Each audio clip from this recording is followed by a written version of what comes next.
I'm Callum Rodia, and this is Sudbury.com's Throwback Thursday.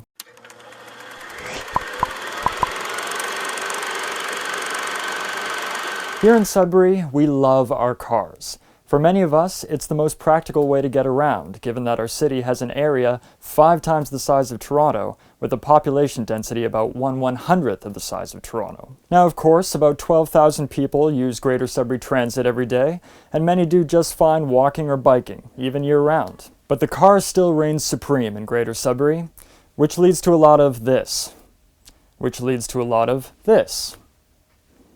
But did you know that there was another way to get around town back in the early part of the 20th century? We may not look anything like Toronto today, but from 1912 to 1950, we kinda did, because our streets featured these.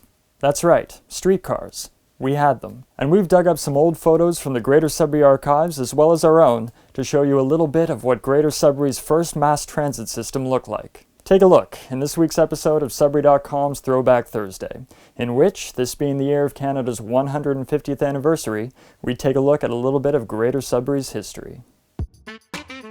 At the turn of the 20th century, there weren't many cars on the road in Sudbury. Horse and buggy was the preferred method of transportation, but a new solution was needed to carry a growing number of workers from the central part of the city to work in the booming mining industry on the outskirts. The Sudbury and Coppercliff Suburban Railway was established in 1903, but the first train didn't enter service until 1912. The first trips were taken on a single car borrowed from the Toronto Suburban Railway. At first, the new rail system only ran from Elm Street in the downtown to Balsam Street in Coppercliff, where it met up with an Inco shuttle which drove the workers to their final destination. Gradually, the railway expanded with routes running the length of Notre Dame and Elgin Streets, then into Gatchell, then up Van Horn, and into the Bell Park area, arriving at the shores of Ramsey Lake. By 1947, buses were becoming increasingly popular for their flexibility and mobility, and the Sudbury and Coppercliff Suburban Electric Railway began to scale back its operations.